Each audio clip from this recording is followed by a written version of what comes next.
नमस्कार, कार्यक्रम रणनीति में आपका स्वागत है। मैं हूं विनोद कुमार। दोस्तों, आज 135वीं जयंती है डॉक्टर बाबा साहब भीमराव अंबेडकर की। रणनीति तैयार हो रही है। ये नहीं 2024 के जब लोकसभा चुनावों का प्रचार हुआ था तभी से यह रणनीति तैयार हो रही है। कांग्रेस बार बार भारतीय जनता पार्टी या भारतीय जनता पार्टी के एलाइज उन पर लगातार आरोप लगा रही है कि वो संविधान को कहीं ना कहीं बदलना चाहते हैं। और भारतीय जनता पार्टी ये बता रही है कि सबसे ज़्यादा हितैषी बाबा साहब भीमराव अंबेडकर का कोई है तो वो भारतीय जनता पार्टी है। उनके बहुत सारे आरोप हैं। सीधा सीधा आरोप ये भी है कि भारतीय जनता पार्टी की अगुवाई में ही उनको भारत रत्न अवार्ड से नवाजा गया था, जबकि कांग्रेस ने इतनी साल हुकूमत की लेकिन एक बार भी उनके जहन में इस बात का ख्याल नहीं आया कि बाबा साहब इस काबिल है कि उनको भारतीय रत्न अवार्ड दिया जाए। साथ साथ उन्होंने ये भी कहा कि बाबा साहब भीमराव अंबेडकर के कभी भी कांग्रेस हितैषी नहीं रहे हैं।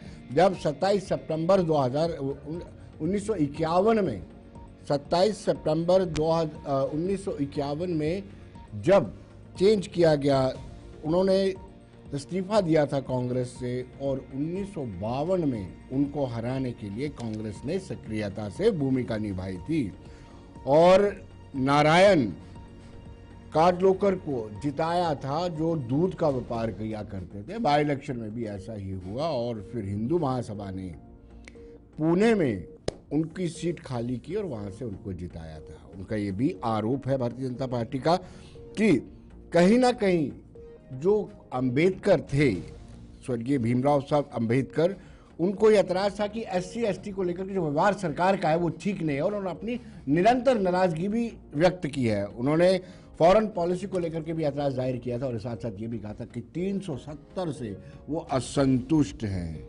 इस पर उन्होंने अपनी नाराजगी जाहिर की थी और इस्तीफा भी दिया था 27 सितंबर 1951 में। BC रॉय ने पत्र लिखा। BC रॉय ने पंडित नेहरू को पत्र लिखा था जिसमें उन्होंने कहा था कि राजा और अंबेडकर कैबिनेट छोड़ सकते हैं, जिसमें कैबिनेट कमज़ोर पड़ सकती है। लेकिन पंडित नेहरू को ये जवाब आया था, राजा के जाने से थोड़ा बहुत नुकसान हो सकता है लेकिन अंबेडकर के जाने से कोई नुकसान नहीं होगा। आज जो लोग अंबेडकर का नाम लेकर के, स्वर्गीय बाबा साहब भीमराव अंबेडकर का नाम लेकर के समाज को डरा रहे हैं, उनके लिए ये वाकई में देखने योग्य बात है कि क्या वाकई में इस तरीके से हुआ था। क्या कांग्रेस ने बाबा साहब भीमराव अंबेडकर को बराबर सम्मान नहीं दिया जो उनका योगदान था। उनके कॉन्स्टिट्यूशन के निर्माण में, संविधान के निर्माता के तौर पर उनका बहुत बड़ा योगदान है और हमारे कॉन्स्टिट्यूशन की, भारत के कॉन्स्टिट्यूशन की जो ब्यूटी है उसका पूरा वर्ल्ड उसको सलाम करता है। कोई स्मारक नहीं बनाया। मऊ में जब जो उनकी जन्मस्थली है, मऊ में मध्य प्रदेश में, वहाँ जब स्मारक बनाने की बात की गई थी तब भी कांग्रेस ने कहा था, पंडित नेहरू ने कहा था कि अगर सरकार अपने लेवल पे करती है तो वो ठीक नहीं होगा, एक अलग सा मैसेज चला जाएगा। लोगों को निजी पहल से, आमतौर पर निजी पहल से ही ऐसे स्मारक बनाए जाते हैं, लेकिन भारतीय जनता पार्टी ने 5 उनके स्मारक बनाए हैं जिससे आप अंदाज़ा लगा सकते हैं कि कहीं ना कहीं भारतीय जनता पार्टी के पास पूरा अवसर था।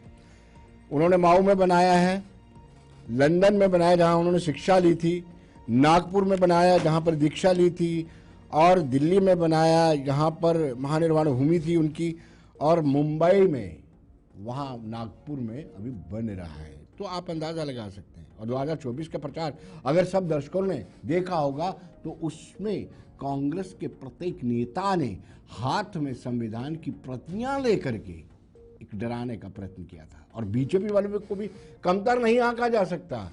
कुछ ऐसे बड़े नेता जो ये बार बार कह रहे थे कि अगर 400 से ज़्यादा सीटें आएंगी, 400 पार करो, हम कुछ बड़ा करना चाहते हैं, उस बड़ा करने की आड़ में जो स्टेटमेंट आती रही उसका कहीं ना कहीं कांग्रेस ने फ़ायदा उठाया। 99 तक पहुँचे और उन्होंने बार बार कहा कि अगर भारतीय जनता पार्टी की 400 पार आते हैं तो संविधान को बदल दिया जाएगा। आरक्षण, पहले हम बताते हैं कि हरियाणा में आज खुद प्रधानमंत्री नरेंद्र मोदी पहुंचे थे और प्रधानमंत्री नरेंद्र मोदी ने हरियाणा में आज डॉक्टर साहब बाबा साहब भीमराव अंबेडकर की जन्म तिथि पर क्या कहा, जयंती पर क्या कहा, पहले हम वो दर्शकों को सुनाते हैं, फिर उसके बाद चर्चा शुरू करेंगे।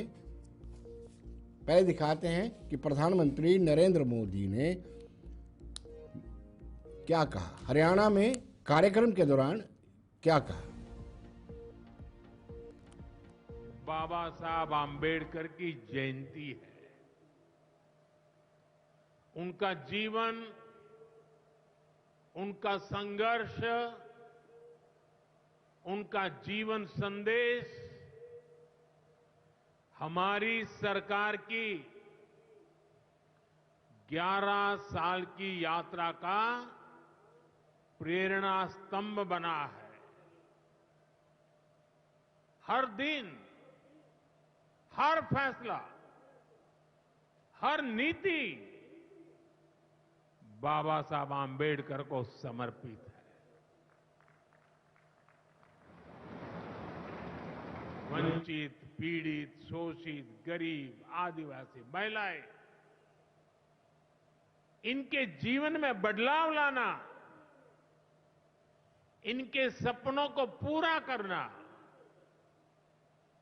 ये हमारा मकसद है। इसके लिए निरंतर विकास, तेज विकास, और यही भाजपा सरकार का मंत्र है। साथियों, इसी मंत्र पर चलते हुए आज हरियाणा से को प्रधानमंत्री नरेंद्र मोदी ने कहा कि प्रेरणा का स्तंभ बना है। अपने पिछले 11 साल के कार्यकाल को उन्होंने बताया कि बाबा साहब जी ने जो शिक्षा दी है उसको लेकर के हमने उसी को प्रेरणा का स्तंभ मान करके काम किया। हर फैसला, हर नीति बाबा साहब अंबेडकर जी के अनुसरण के मुताबिक की गई है और सब कुछ समर्पित पार्टी का बाबा साहब भीमराव अंबेडकर की नीतियों पर निर्भर करता है। चर्चा करेंगे आखिर क्यों ऐसा इतनी ज़्यादा राजनीति हो रही है कि हमें रणनीति में भी इसकी चर्चा करनी पड़ रही है। राजीव साहब कांग्रेस के प्रवक्ता हमारे साथ जुड़ चुका है। रजनी सेठी जी, आपका भी स्वागत है। और साथ साथ में राकेश सिंह परमार वरिष्ठ पत्रकार हैं, रवि अरोड़ा पॉलिटिकल एक्सपर्ट है। आप सबको बहुत बहुत मुबारक हो। 135वीं जयंती है बाबा साहब भीमराव अंबेडकर की। आप सबको स्वागत है। लेकिन शुरुआत मैं करूंगा राजीव सराफ जी से, क्योंकि उनको बड़ा ऐतराज रहता है कि संविधान खतरे में है। कई बार तो वो ब्लैंक संविधान की प्रतियां लेकर के भी घूमते रहते हैं, इसके भी आरोप लगे हैं।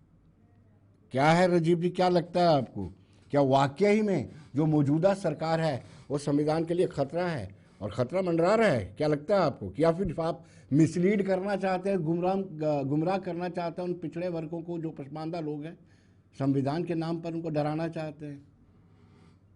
धन्यवाद विनोद जी। जी, हिंदू की नहीं है ये, मुस्लिम की नहीं है। हिंदू की नहीं है ये, मुस्लिम की नहीं है। कहते हैं जिसे हिंद ये शहीदों की जमीन है। विनोद जी, ऐसा है, बाबा साहब जब हिंदुस्तान में सरकार बनी, नेहरू जी प्रधानमंत्री बने, तो उन्होंने बाबा साहब को लॉ मिनिस्टर बनाया। कांग्रेस के ना होते हुए भी उनको लॉ मिनिस्टर बना के मेंबर पार्लियामेंट बनाया। बाद में अंबेडकर साहब ने अपनी किताब में लिखा, मैं हैरान था कि मुझे कैसे इन्होंने बना दिया, और मैं तो इस पार्टी का भी नहीं था। तो नेहरू जी ने उनकी काबिलियत देखी और उनको लॉ मिनिस्टर बना दिया और हिंदुस्तान का आर्किटेक्ट बना दिया। और हिंदुस्तान का आर्किटेक्ट बनाने के बाद ये संविधान वगैरह जो उन्होंने लिखा, और उस तरह का एक देश को एक संवैधानिक तौर पे, क्योंकि उससे पहले तो हिंदुस्तान में संविधान वगैरह तो थे नहीं। 47 से पहले क्या था, जो जिसका जैसे चल रहा था। लेकिन हिंदुस्तान को एक आइन के मुताबिक ला के उसकी बाउंड्रीज, उसका सिस्टम एक सेट कर दिया और कानून के दायरे में सबको लाया, और इससे बड़ा अचीवमेंट कोई हो नहीं सकता। तो मैं ये कहने का मतलब है, हमारा कभी ये नहीं रहा, हमने भीम साहब की हमेशा जो कॉन्स्टिट्यूशन उसकी कदर की, और हमने कभी कॉन्स्टिट्यूशन के खिलाफ काम नहीं किया। चलिए राजीव जी, आपने बड़ा सम्मान किया, बहुत सम्मान किया। 1952 में उनको हराया भी, आपने उनको भारत रत्न में नहीं मिली। ये आपकी अपनी सोच हो सकती है, लेकिन रजनी सेठी से जानना चाहता हूँ, धुआं ऐसे नहीं उठता है रजनी जी? कुछ ना कुछ बात तो है जो कांग्रेस संविधान की प्रतियां लेकर के पिछड़े वर्ग के बीच में जाकर के ये कह रही है कि ये सरकार आपकी हितैषी नहीं है, ये संविधान को बदल करके आपके आरक्षण को छीन सकती है। जी रजनी जी। विनोद जी, पहले सभी दर्शकों को आज BR अम्बेडकर जी की जयंती की हार्दिक शुभकामनाएं। अभी कांग्रेस के प्रवक्ता ने बड़ा झूठ सामने बोला कि उन लोगों ने अम्बेडकर जी को बनाया और उन्होंने ही उनको लॉ मिनिस्टर बनाया। इन्होंने ये सच्चाई नहीं बताई कि संविधान लिखने वाले का क्या हशर किया इन लोगों ने, ये भी बताना चाहिए था ताकि लोगों को हिस्ट्री का पता लगता। आपने खुद ही अपनी बातों में बताया कि उनको चुनाव नहीं जीतने दिया गया, उनके अगेंस्ट कैंडिडेट को खड़ा किया गया ताकि वो संसद में ना जा सके, क्योंकि वो इतने इंटेलेक्चुअल थे और कांग्रेस को ये डर सता रहा था कि अगर वो कहीं संसद में चले जाएंगे तो उनकी गरिमा पर ठेस पहुंचेगी। कांग्रेस के जो नेता खुद को समझते थे, कहीं ना कहीं वो नेता कटघरे में खड़ा हो जाएंगे उनकी इंटेलेक्चुअल की जो पावर थी उसके सामने। अभी मेरे भाई ने बताया कि भाई संविधान लिखने का काम उन्होंने किया, मगर उनको क्या सम्मान आप लोगों ने दिया? अगर संविधान उन्होंने पूरे देश को दिया, आज दलित शोषित वर्ग बराबरी का अधिकार पाकर सामने है। और इवन यहाँ हमारे प्रधानमंत्री मोदी जी भी प्रधानमंत्री तभी बने हैं क्योंकि संविधान में वो एक क्लॉज उन्होंने रखा था जिसके तहत प्रधानमंत्री मोदी जी प्रधानमंत्री बन पाए। ये मोदी जी के वचन खुद हैं कि मैं अगर बाबा साहब ना होते तो मैं प्रधानमंत्री भी ना बनता। उन्होंने अपने कार्यकाल में जब वो रहे हैं सरकार में, उन्होंने इस्तीफा दे दिया इनकी कार्यशैली को देखते हुए। विनोद जी, उन्होंने कहा कि भाई मैं इनकी कार्यशैली से इत्तेफाक नहीं करता, इनकी जो फॉरेन पॉलिसी है मुझे एक्सेप्ट नहीं है। उन्होंने खुद रिजाइन किया। उन्होंने 5 पेजेस का एक लेटर लिखा था जो रिकॉर्ड में कहीं पे भी नहीं पाया गया, मगर हमारी सरकार के दौरान वो आप समझ सकते हैं, आज सोशल मीडिया में हम उसको सर्च कर सकते हैं, मगर कांग्रेस की सरकार ने वो नहीं किया। ये बात कर रहे हैं, इन्होंने उनको बहुत मान सम्मान दिया, इन्होंने भारत रत्न देने की कोई कोशिश नहीं की। उनको जो इतना बड़ा ओहदा रखते थे पूरे भारतवर्ष में, उनको भारत रत्न देने का इन्होंने कष्ट नहीं किया। इन्होंने सिवाय भारत जब विभाजन किया, इन्होंने भारत को टुकड़ों में बांटा जिसके वो अगेंस्ट थे।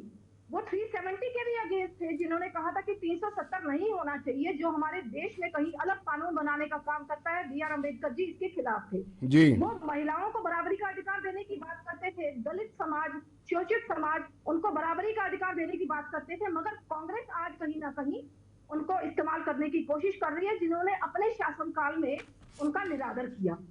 मैं कांग्रेस के प्रवक्ता को ये बात जरूर कहना चाहूंगी, आप सिर्फ इतना बता दीजिए आपके समय में भारत रत्न क्यों नहीं दिया गया उनको मरने के बाद अंतिम संस्कार दिल्ली में क्यों नहीं होने दिया?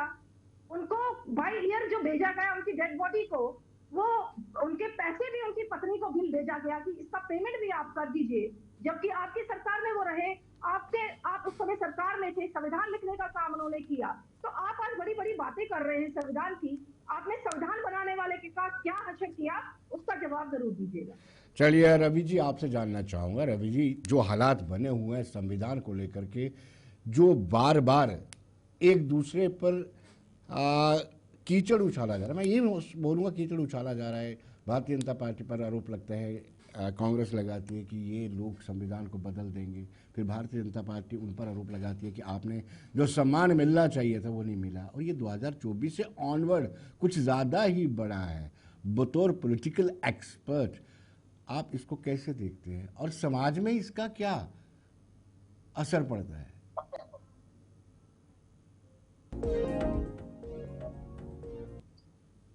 लेकिन सच्चाई ये है कि नेहरू सरकार के टाइम पे बेशक से उनको कानून मंत्री बनाया गया, लेकिन मैं समझता हूँ उसके बाद उनको हाशिए पे रखा गया। और खासकर उसके बाद से लेकर जब तक कांग्रेस की सरकार केंद्र में रही, मुझे लगता है उनको वो सम्मान नहीं मिला जो मिलना चाहिए था।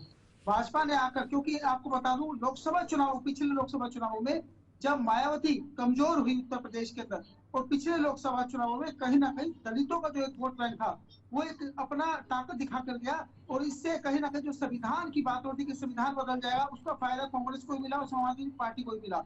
तो आज लगातार जिस प्रकार से भीमराव अम्बेडकर की याद आ रही है इन सभी पार्टियों को, क्योंकि ये जान चुके हैं कि आज अगर अम्बेडकर जी का नाम हम जितना ज्यादा लेंगे उससे उतना ही दलित वोट बैंक को अपनी तरफ खींच पाएंगे। सिर्फ राजनीति के लिए उनका नाम का इस्तेमाल हो रहा है। सच्चाई यह है कि पिछली सरकारों ने कहीं भी किसी भी प्रकार से उनको पूरी तरह से हाशिए पे रखा। और अब लगातार जिस प्रकार से आप प्रचार भी देख रहे हैं, लगातार उनके नाम को लेकर जो राजनीति हर मतलब उत्तर प्रदेश से लेकर देश के हर हिस्से में हो रही है, तो मैं समझता हूं और खासकर भाजपा को भी पता है इस बात का कि जो दलित वोट बैंक कहीं ना कहीं मायावती के कमजोर होने से खिसका है, वो इधर उधर ना जाए। भाजपा भी पूरी कोशिश करेगी कि उस वोट बैंक को अपने खाते में ला सके, लेकिन यह भी सच्चाई है कि मोदी सरकार ने पीछे ना सिर्फ बाबा भीमराव अंबेडकर को, बल्कि बहुत सारे ऐसे नेता हैं जिनको जो है देश के अंदर सम्मान दिया है, और उनमें से कांग्रेस के भी कुछ पुराने नेता हैं। तो ऐसे मैं समझता हूँ कि यह एक बहुत बड़ा सम्मान है जिस प्रकार से इस बार हॉलीडे डिक्लेयर किया गया उनके नाम से, और यह सम्मान उनको बहुत पहले मिल जाना चाहिए था। लेकिन सच्चाई यह है कि अभी तक उनको भारत रत्न के लिए जिस प्रकार से कांग्रेस से अपेक्षा की जाती थी, लेकिन कहीं ना कहीं जिस प्रकार से नेहरू सरकार ने ना सिर्फ उन्हें हराने का काम किया बल्कि उनको हाशिए पे रखा, तो ये एक बहुत बड़ी, मैं समझता हूँ कांग्रेस को अब जो जितनी भी बातें की जा रही है सिर्फ कांग्रेस की एक मोनोपोली है। चलिए राकेश जी से जानना चाहते हैं, राकेश जी से जानना चाहते हैं। राकेश जी, एक अभी इन्होंने रवि जी ने बोला कुछ लोगों पर कांग्रेस अपना अधिकार समझती थी, जैसे सरदार वल्लभ भाई पटेल आयरन मैन और बाबा साहब भीमराव अंबेडकर, लेकिन भाजपा ने उनको अपने साथ जोड़ लिया है। इसके पीछे क्या स्ट्रेटेजी है? क्या भाजपा को लगा कि इनको जितना सम्मान कांग्रेस ने देना चाहिए था सरदार पटेल और बाबा साहब को नहीं दिया है, इसको कैश किया जा सकता है, या उनको दूसरे शब्दों में कहा जाए सम्मान दिलवाया जा सकता है? नमस्कार, आपके प्रश्न के साथ आपके सभी दर्शकों को मेरा प्रणाम। असल में देखिए क्या है कि जिस वक्त के ये महान लोग थे उस वक्त कांग्रेस ही थी। 1885 की राजनीतिक पार्टी, अब तो भाजपा बनी नहीं थी, तो स्वाभाविक बात है कि कोई दावेदारी करेगा नहीं कि मेरे पार्टी के थे। लेकिन मेरे पार्टी का बनाए रखना और पार्टी का होना दो अलग अलग बात है। मतलब कैसे होता है कि एक आदमी ने एक छोटे चैनल से शुरुआत किया, एक बड़ा खोल लिया, इन सब चीजों को ध्यान में रखते हुए कि ये लोग दावेदारी करते हैं कि अंबेडकर साहब मेरे थे, अरे तब भाजपा बनी नहीं थी, तो कहाँ के होते। यह जरूर है कि कांग्रेस पार्टी में शुरू से ही रहा है कि नेहरू से बड़ा कोई नहीं, इंदिरा जी से बड़ा कोई नहीं, राजीव जी से बड़ा कोई नहीं, सोनिया जी से बड़ा कोई नहीं, राहुल प्रियंका से बड़ा कोई नहीं, और अब उनके जो दो बच्चे हैं यान और बयान, उनसे भी बड़ा कोई नहीं। यह बीमारी से ग्रसित है पार्टियां, इसमें कहीं कोई दो राय नहीं है। तो भाजपा में भी मोदी से बड़ा कोई नहीं, उसमें कौन सी है कि मोदी जी कोई अपने से बड़ा किसी को मान रहे हैं। राजनीति की बुराई यही है कि आदमी को अपने से ही खतरा है। लेकिन मैं महान महापुरुषों पे आ रहा हूँ।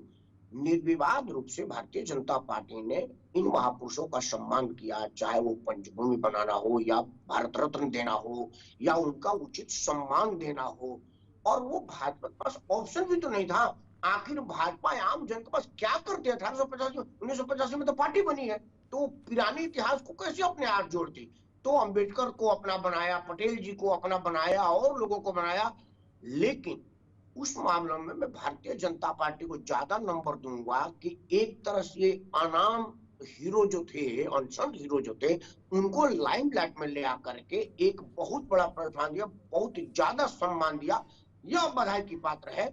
लेकिन दो बातें मैं एक्स्ट्रा आपको कहूंगा बिना आपके प्रश्न पूछे, कि महापुरुषों का अगर अपमान किसी ने किया है तो राजनीतिक दल ने किया, उसमें भाजपा कांग्रेस सपा नहीं है। देखिए, मैं अंबेडकर जी की आज बात करूं, आज उनका पावन पवित्र जन्मोत्सव है। एक आदमी जो बट वृक्ष था बड़ा सा, आप उसको गमले में डाल दिए कि दलितों का मसीहा। क्यों? मैं क्षत्रिय हूं, मेरा मसीहा नहीं थे, मेरे आइडियल नहीं थे, मेरे आदर्श नहीं थे अंबेडकर। मैं अपने बच्चों को नहीं बताऊंगा कि एक ऐसा आदमी जो इतनी विषम परिस्थितियों में विलायत तक पढ़ने गया, मेरे लिए नहीं थे। आप उस महापुरुष को दलितों तक समेट दिया। एक महापुरुष जो पूरा समुद्र का महाराजा था, आप उसको स्विमिंग पूल में डाल दिए। यह राजनीतिक लोगों का है कि महापुरुषों को अलग अलग खूंटे में बांध दिए ड्यू टू राजनीति, ताकि वोट बैंक बनाया जा सके। आज संविधान निर्माता ये सारे लोग बोल रहे हैं और लोग भी बोल रहे हैं। कहां किसी को पता है कि संविधान निर्माण में मुख्य योगदान डॉक्टर राजेंद्र प्रसाद और सच्चिदानंद मिश्र का था, जो दो अलग अलग कमेटियां बनाई गई थी। अंबेडकर साहब ड्राफ्टिंग कमेटी के थे, लेकिन ड्राफ्टिंग कोई कहता है क्या? आज मेरा बच्चा या उसका बच्चा तो ही जानेगा कि राजेंद्र प्रसाद तो कोई थे ही नहीं प्रथम राष्ट्रपति का अलावा। यह इसलिए कि राजेंद्र प्रसाद कायज थे, उनका कोई वोट बैंक नहीं है। सैतालीस पंडित थे, उनका वोट बैंक नहीं है। क्या बात है। अंबेडकर साहब दलित थे और जी उनका जी वोट जी बैंक है, जी जी इसीलिए वो आगे है। अब बाकी सब नेट रजनी में सेठी जी ने वैसे ही राजीव सराफ जी को घेर लिया है, तो मैं भी पूछ लेता हूँ राजीव सराफ जी, भारत रत्न कम पड़ गया था बाबा साहब भीमराव अंबेडकर के लिए। यूँ तो आप कसीदे पढ़ते हैं, जम करके कसीदे पढ़ते हैं बाबा साहब के, जब भारत रत्न देने की बात आती है तो कांग्रेस का परिवार ही नजर आता है आपको। खुद को भी दिया आपने। इतिहासकार लिखते थे और हिस्टोरियन लिखते थे, जो जानकार थे हिस्ट्री के वो लिखते थे। आज बदकिस्मती ये है कि हिंदुस्तान का इतिहास नागपुर में लिखा जा रहा है। आज ये आरएसएस बीजेपी वाले इतिहास लिख रहे हैं। व्हाट्सएप यूनिवर्सिटी में सवेरे सवेरे ज्ञान आता है। अब मैं उन बातों पे आके और लंबी चर्चा पे आप चले जाओगे। मैं आपसे ये बता रहा हूँ बरतानिया की हिस्ट्री आपकी बरतानिया से लिखी जाती थी। नहीं सुनिए, हाँ। देखिए कहने को आप वही मतलब पूरे प्रभाव से तो वो इतिहास लिखते थे। मैं वही आपसे कह रहा हूँ, भाजपा का सिर्फ एक ही काम है, मुद्दों से ध्यान भटकाना। बेरोजगारी की बात नहीं करेंगे, रोजगार की बात नहीं करेंगे, देश की जीडीपी की बात नहीं करेंगे, शेयर मार्केट डाउन हो गया नहीं करेंगे। क्यों? आज इसकी बात करो, कल उसकी करो। इसी चर्चा में लोगों को 10-10 साल निकाल दिए, युवा ओवर एज हो। नौकरियों की बात नहीं। अगर आप संविधान की बात करोगे, जो रिजर्वेशन है, मतलब 8 लाख नौकरियां पिछले 10 साल में नहीं भरी, जो पड़ी हुई है रेलवे में खाली नौकरियां, बाकी जगह की है, तो नौकरियां क्यों नहीं भरी जा रही? तो ये एक लंबा विस्तार की बात है कि हम कहते हैं कि सुनिए, अंबेडकर जी को सही सम्मान वो है कि अगर उनके संविधान की जाए।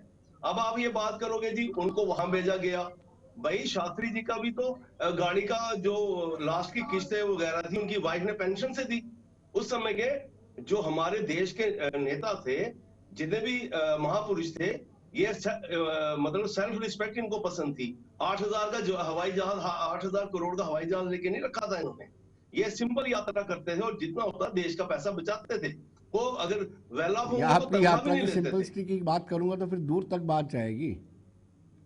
करिए सर, आपका स्वागत है। रजनी जी, इनका तर्क कैसा लगा आपको? कैसा लगा तर्क इनको कि वो सम्मान की बात करते थे, इसलिए उन्होंने जहाज का किराया दिया? विनोद जी बड़ी बेबुनियाद बातें कर रहे हैं। ये कह रहे हैं हिस्ट्री नागपुर से लिखी जाती है। क्या हिस्ट्री नागपुर से लिखी जा सकेगी?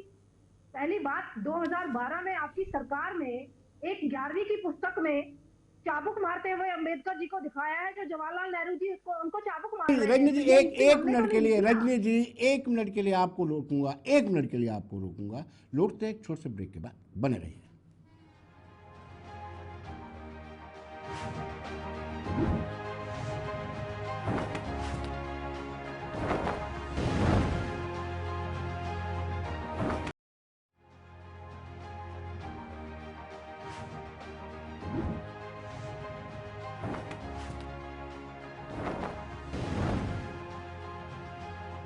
ब्रेक के बाद एक मरतबा फिर स्वागत है और सीधे रजनी सेठी, प्रवक्ता भाजपा के पास चलते हैं। रजनी जी, आपसे मैं ये जानना चाहता हूँ, वाकई में जो इतिहास में बदलाव हो रहा है, ये रेक्टिफिकेशन है, सुधार है, या रेडिकलाइजेशन की ओर जाने का आप प्रयत्न कर रहे हैं, वोट बैंक को यूनाइट कर रहे हैं? ये आप बताएंगे। विनोद जी, मैं कांग्रेस के प्रवक्ता की बात का जवाब दूंगी। इन्होंने तो क्लियर कहा कि इनका कहीं ना कहीं नागपुर से ये हिस्ट्री बनकर आती है, मगर हिस्ट्री तभी बनेगी जब वहां पर आप लोगों ने कुछ किया होगा। जो 2012 का मैं वाकई बता रही हूँ, 2012 में यूपीए की सरकार के दौरान एक कार्टून बनाया गया 11वीं की पुस्तक में। उसमें बताया गया कि अंबेडकर जी को जवाहरलाल नेहरू चाबुक मार रहे हैं। तो क्या ये हमने क्रिएट किया था? क्या ये नागपुर से हिस्ट्री बनकर आई थी? वो किताब की कॉपी है आपके पास? के साथ खिलवाड़ किया वो किताब की कॉपी है आपके पास? संविधान के साथ खिलवाड़ किया वो आप नहीं, मेरे सवाल का जवाब दीजिए। वो कॉपी आपके पास है, आप दिखाइए मेरे पास। 75 टाइम्स अमेंडमेंट कांग्रेस की सरकार के दौरान 75 टाइम्स। मैं कह रहा हूँ कॉपी और चाबुक वाली दिखाइए। हमारे दौरान मोदी जी के काल में 4 बार अमेंडमेंट हुई है, अटल जी के टाइम में 18 बार अमेंडमेंट हुई है, टोटल 22 बार अमेंडमेंट हुई है, वो भी सोशल जस्टिस के लिए अमेंडमेंट हुई है। आपकी अमेंडमेंट होती थी अपने आप को बचाने के लिए, अपनी सरकार को लाने के लिए। आप डिबेट क्यों नहीं करते? जो अमेंडमेंट करनी है उस पर डिबेट क्यों नहीं करते हो आप पार्लियामेंट में? पार्लियामेंट में डिबेट क्यों नहीं करते उस टॉपिक को? हमने अगर की है तो हमने ओपनली डिबेट करके की है ना। बिल अगर पास किया, कुछ किया, आप तो 184 एमपीओ को सस्पेंड कर देते हो और बिल पास कर देते हो, या आप जो बोलोगे वही लोग सुनेंगे। आज आप संविधान की किताब लेकर घूम रहे हैं, जिस संविधान की धज्जियां आप लोगों की सरकार ने उड़ाई है, आज आप संविधान की बात कर रहे हैं। B.R. अम्बेडकर जी को जिन्होंने कहीं ना आप तो संविधान को मानते ही नहीं। आप कहाँ संविधान को मानते हो? आप अपनी बात कीजिए, संविधान को आप कहाँ मानते हो? आपने कब संविधान को माना? सरकारें गिराना, सरकारें एमएलओ को खरीदना, एमपीओ को खरीदना, ये आपका पेशा है। आप संविधान की बात मत करें, आप संविधान को मत दोष दें। संविधान की धज्जियां महाराष्ट्र में उड़ी हैं, संविधान की धज्जियां 370 में उड़ी हैं, संविधान की धज्जियां आज उड़ रही हैं। गवर्नमेंट बन के भी पावर नहीं है, आप हमें संविधान सिखाएंगे? विनोद जी, मोदी जी मुख्यमंत्री थे गुजरात के, उस दौरान उन्होंने सभी जो मुख्यमंत्री थे प्रदेशों को उनको लेटर लिखी थी कि हमें संविधान सम्मान एक यात्रा निकालनी चाहिए, और मोदी जी ने इसकी शुरुआत की। हाथी के ऊपर संविधान रखा और मोदी जी खुद पैदल चले हैं और संविधान यात्रा निकाली है, संविधान की पुस्तक को हाथी पर रखकर। देखा जाए तो मोदी जी ने संविधान का सम्मान किया है, और कांग्रेस ने इतने सालों तक लोगों को गुमराह करके विनोद जी एक अलग ही कहानी रची है। मगर आज लोग समझ गए हैं कि बाबा साहब अम्बेडकर जी को मान सम्मान देने वाले कौन थे और उनका अपमान करने वाले कौन थे। चलिए हम राकेश जी से, तभी होगा जब संविधान को आप मानोगे। रवि जी आपके पास आता हूँ, पहले मैं राकेश जी से जानना चाहता हूँ। राकेश जी, असल में संविधान की सियासत को आप किस तरीके से देखते हैं? कौन पार्टी संविधान और बाबा साहब अम्बेडकर की हितैषी है और कौन इस पर जमकर सियासत कर रही है? जी राकेश जी, फिर मैं रवि जी के भी पास आता हूँ। रवि जी से सेम सवाल जानना चाहूंगा। जी राकेश जी, पहले राकेश जी। मैं जी रवि जी, देखिए, संविधान कोई राजनीतिक पार्टी नहीं मानती अगर उसके खुद के हित का मामला न हो तो। जी, यह बड़ा सच्चाई है भारत में। अगर मेरे मतलब का है तो मेरे लिए संविधान सर्वोपरि है। यह चीज मेरे मतलब का नहीं है तो संविधान जाए भाड़ में। बड़ा अफसोस के साथ यह मैं कह रहा हूँ, कोई भी राजनीतिक दल, उदाहरण 2-4 दे दूंगा आपके चैनल पर, जहां लगेगा कि हाँ यहाँ संविधान का अपमान हुआ है, संविधान को बदला गया है, अमेंडमेंट किया गया स्वहित के लिए, जिसकी बारी आई उसने ही संविधान का तहस नहस किया। अब आपने बाबा साहब की बात की, बाबा साहब का भी अपमान जितना राजनीतिक दल के लोगों ने किया उतना किसी ने नहीं किया। बाबा साहब को बौना बनाने का काम राजनीतिक दल के लोगों ने किया, बाबा साहब को सिकुड़ छोटा करने का काम राजनीतिक दल के लोगों ने किया। जो आदमी एक महान आदमी हो सकता था, जो आदमी सर्व समाज का हो सकता था, उसको घसीट करके, खींच करके एक रस्सी में, एक खूंटे में बांधने का काम किया। ये राजनीतिक दल के लोगों ने किया है, देश उनको माफ नहीं करेगा। लेकिन चूंकि मामला राजनीतिक हित का है तो सब ठीक है। मेरे फायदे में अम्बेडकर है, जिनको मैं दलित के खूंटे में बांध दूं तो ठीक है। मेरे फायदे में फला वाला एक नुकसान कर रहा है तो मैं एक में अमेंडमेंट कर दूं तो ठीक है। राजनीति का यही खेल है, और यह कब तक चलेगा हम अफसोस के साथ कहेंगे, पता नहीं कब तक चलेगा। जी रवि जी, सेम सवाल आपसे।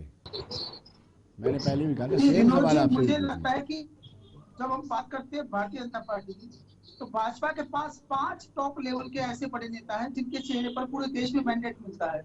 मतलब ये लोग, दुनिया समझती है, देश समझता है, देश की जनता समझती है कि ये देश के लिए काम करते हैं, देश हित में काम करते हैं।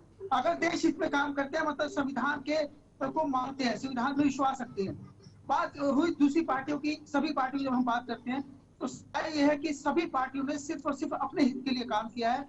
और जिस प्रकार से आजादी के बाद से लेकर अब तक मैं समझता हूँ, जो गर्म दल के नेता थे जिनकी वजह से शायद हमें आजादी मिली, मुझे लगता है जिनकी कुर्बानियों की बात नहीं की गई। मतलब पिछली सरकारों ने तो इतना बुरा हाल था कि उनकी कुर्बानियों को दरकिनार पे कर दिया गया, बल्कि उनके लिए ऐसे शब्दों का इस्तेमाल किया जाता था जिनका मैं वर्णन भी नहीं कर सकता। तो ये अपने आप एक बड़ी त्रासदी थी कि कहीं ना कहीं एक मतलब जो पॉलिटिक्स थी वो बुरी हो चुकी थी आजादी के बाद से लेकर। लेकिन अब देश के लोगों को विश्वास है कि अब जो सरकार है इस समय मोदी सरकार, उस पर लोगों को विश्वास है, मैंडेट भी इसलिए दिया जाता है। और अब उन सभी जो महान हस्तियां थी उनको जो है सम्मान देने का काम भाजपा जिस प्रकार से कर रही है, जिस प्रकार से मोदी सरकार कर रही है, मैं भाजपा की बात नहीं करूंगा, मैं मोदी सरकार की बात करूंगा, क्योंकि मोदी सरकार सचमुच जिस प्रकार से सम्मान दे रही है वह एक देश में है, और कहीं ना कहीं संविधान का इसे ही सम्मान कहा जाता है, क्योंकि जो कुर्बानियां, जिनकी कुर्बानियां देश की आजादी में है या उसके बाद, चाहे हम बाबा भीमराव अम्बेडकर की बात करें, चाहे सरदार पटेल की बात करें, क्योंकि सरदार पटेल देश के शायद पहले प्रधानमंत्री होते लेकिन नहीं बने, ये भी पूरा देश जानता है। और कहीं ना कहीं ये सब बातें लोगों को अब समझ में आने लगी हैं कि आखिर ऐसा क्यों था। आज औरंगजेब रोड हुआ करता था दिल्ली के अंदर, उसका जो है एपीजे अब्दुल कलाम रोड नाम रखा गया, ऐसे बहुत सारे नाम बदले गए। तो कहीं ना कहीं लोगों के पीछे एक मैसेज देने की कोशिश शुरू करी है मोदी सरकार की, जिन्होंने कुर्बानियां दी है, जो देश के लिए कुछ करते हैं, उनको हम सम्मान देंगे। तो ये मैं समझता हूँ कि ये अगर हम किसी महान हस्ती को या देश के लिए कोई बड़ा, हमारे जिन्होंने हमारे देश के लिए बहुत कुछ किया है, उनको सम्मान देते हैं, तो यही एक संविधान की जो है। चलिए राजीव जी से जान लेते हैं, इसे हम खूबसूरती कहेंगे। राजीव जी, 3 मुद्दों पर बाबा साहब नाराज थे। 370, विदेश नीति, SC ST के साथ जो व्यवहार हो रहा था, क्या आप जब भी बात करते हैं? विनोद जी आवाज कट रही है, दोबारा बोलेंगे प्रश्न? मैं सिंपल ही बात कर रहा हूं कि 370 को लेकर के सेटिस्फाई नहीं थे, विदेश नीति को लेकर के वो संतुष्ट नहीं थे, और ना ही SC और ST के साथ जो व्यवहार सरकार का था उससे खुश नहीं थे। और दूसरी बड़ी बात, आपको क्या लगता है कि इतिहास में दुरुस्ती जरूरी नहीं है? आप ऐसा लगता है जो हमारा इतिहास है उसमें हमने मुगलों को इतनी प्रेफरेंस दी है कि मुगलों जैसे एज ए रिफॉर्मर यहां पे आए थे भारत में। जी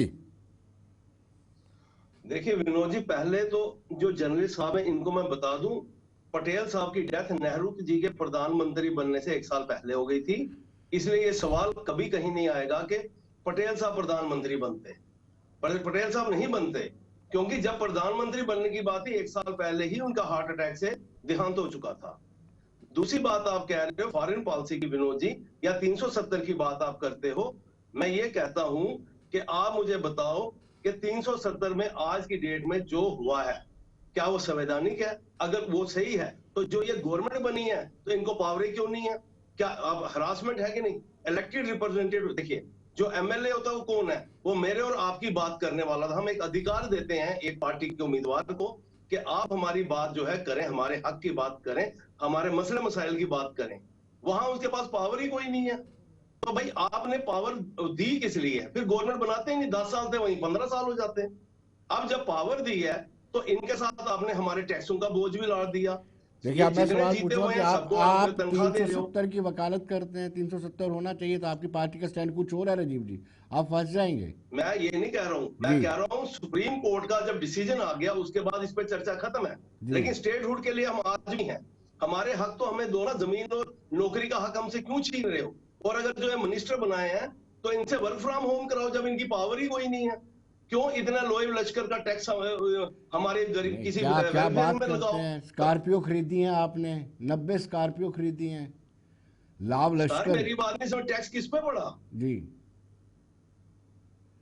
जी, मुझे लगता है इनका संपर्क कट गया है।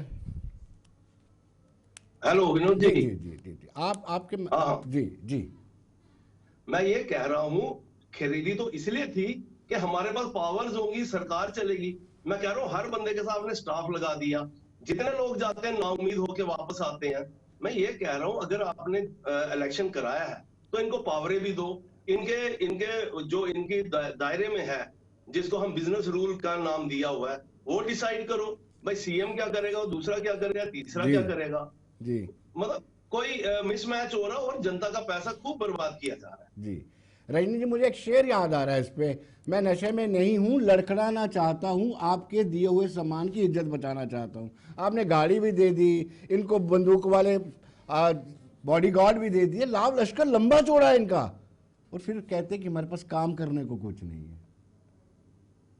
ये दी हुई इज्जत आप बचा रहे हैं, आप इनको दे दीजिए स्टेटहुड। कब तक? अप्रोप्रिएट टाइम क्या होता है? जब आप अप्रोप्रिएट टाइम की बात करते हैं तो लोकसभा में आप कहते हैं कि 71% आतंकी वारदातों में कमी आई है। आपके जो टिप्स है वो मैं आपको बताता हूँ, जो आप हर जगह बोलते हैं बीजेपी के लोग, 2,11,00,000 टूरिस्ट आए हैं, G20 का सफल आयोजन हुआ है, पत्थरबाजी खत्म हो गई है, शटर बंद हो गए हैं अलगाववादियों के, फिर इससे बड़ा अप्रोप्रिएट टाइम और कौन सा है?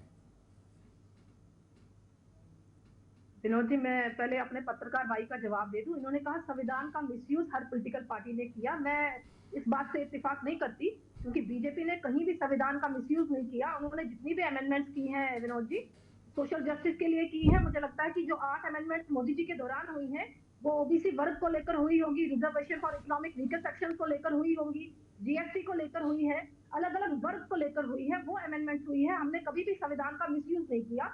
जबकि कांग्रेस को कंपेयर करेंगे तो उनका संविधान उनके लिए ही बना और उनको कैसे बेनिफिट मिले, मैं इस पर जरूर बात करना चाहूंगी। मेरे भाई ने 370 को डाइवर्ट कर दिया। BR अम्बेडकर जी 370 के अगेंस्ट थे, इन्होंने इसको जम्मू कश्मीर की सरकार पर ला दिया, जबकि ये जानते हैं मगर बोल नहीं सकते। इनको भी पता है कि जम्मू कश्मीर के हालात में सुधार हुए हैं। जम्मू कश्मीर पिछले 6 सालों से उस मुकाम पर पहुंचा है जो इतने सालों से नहीं था। आज यहाँ टूरिज्म बढ़ा है, बिल्कुल आपकी बात सही है, टूरिज्म का बढ़ावा हुआ है, G20 यहाँ पर हुआ है। मगर विनोद जी, स्टेटहुड, मैंने यही बात लगातार की है कि केंद्र सरकार के हाथ में है। जब सही समय होगा, आप कह रहे हैं टाइम बता दीजिए, टाइम इनको निश्चित करना है, क्योंकि असेंबली में जो हालात चल रहे हैं विनोद जी, आप देख रहे हैं डिसिप्लिन क्रिएट हो रहा है। वहां पर एक MLA, यहाँ के मुख्यमंत्री अपने MLA को नहीं संभाल पा रहे, वो अपनी सरकार को नहीं डिसिप्लिन में रख पा रहे, तो वो पूरी जम्मू कश्मीर को कैसे डिसिप्लिन में रखेंगे, ये भी सवाल खड़ा होता है। और कांग्रेस की बात करूं, ये कोalition में है मगर इनका कहीं पे रोल नहीं है, ये कहीं पे बात नहीं रख सकते, ये कहीं पे इंटरफेयर नहीं कर सकते, कोई लॉ बनाने में इनकी इंटरफेरेंस नहीं है। ये सवाल नहीं कर सकते कि यहाँ स्टेटहुड कब मिलेगा, क्योंकि पहले ये उमर सरकार से पूछे कि जो वादे इन्होंने मैनिफेस्टो में किए थे उनके साथ मिलकर, वो 6 महीने में क्यों नहीं हुए। ये सवाल तब कर सकते हैं स्टेटहुड की विनोद जी, या तो इनको कोई काम करने में अड़चन आ रही है। आपने खुद कहा कि इनको गाड़ियां मिल गई है, प्रोटोकॉल मिल गया है, तो ये काम क्यों नहीं कर पा रहे, इसका जवाब जरूर दे। स्टेटहुड तो आएगा, क्योंकि पत्थर की लकीर है। हमारे गृह मंत्री जी ने भी बोला है और प्रधानमंत्री, हम जो कहते हैं विनोद जी वो करते हैं, हम इनकी तरह बातों से मुकरते नहीं। मुझे इनसे जवाब चाहिए कि 6 महीने में कोalition होने के नाते इन्होंने लोगों की कौन कौन सी उम्मीदों पर खरे उतरे हैं, ये जवाब जरूर दे। चलिए रवि जी, आप ये विनोद जी जी विनोद जी जी जी जी जी मैं एक बात अपनी बहन से पूछना चाहता हूं। आपके भी मैनिफेस्टो थे, आपके भी घोषणा पत्र थे, और उमर साहब के भी घोषणा पत्र थे, कांग्रेस के भी थे। आप ये कह रहे हैं नहीं लागू हो रहा, वो सब जानते हैं, जो आना है सेंटर से आना, यहाँ स्टेट के पास कुछ नहीं है। आप ये बताओ मुझे, अगर मैनिफेस्टो उसके हैं तो मैनिफेस्टो क्या जम्मू में लागू नहीं होंगे, क्या खाली कश्मीर में लागू होंगे, या कश्मीरियों को फायदा देंगे? और बीजेपी के जो है मैनिफेस्टो वो तो लागू करो, आपको भी तो 28 सीटें दी हुई हैं, 29 सीटें दी हुई हैं, आप अपने मैनिफेस्टो लागू तो करवाओ। सेंटर आपका, आप बोलो जी हमारे ये थे, 6 महीने में हमारे वाले लागू कर दो लागू, वो तो करो। रोजगार की बात आपने की है अपने मैनिफेस्टो में, स्टेटहुड की आपने खुद अपने मैनिफेस्टो में की है, तो आप उससे पीछे क्यों हट रहे हो? आप सरेंडर कर रहे हैं, आप कह रहे हैं कि आप नहीं नहीं, हारे नहीं हो आप। आपने 29 सीटें जम्मू रीजन से ली हैं, आपको जम्मू रीजन को जवाब देना पड़ेगा। आप भाग नहीं सकते जिम्मेवारी से। सरकार, लेकिन मैं राकेश जी जानना चाहूंगा, राकेश जी अब जब अरे स्टेट का ही है ना, इस वक्त जो हालात बन रहे हैं वक्फ बिल को लेकर के वेस्ट बंगाल में, उसका पूरे देश में भी इम्पैक्ट पड़ेगा क्या, आपको लगता है राकेश जी? देखिए, वक्फ बोर्ड पर फर्क पड़ने के लिए ही दंगा फसाद किया जा रहा है।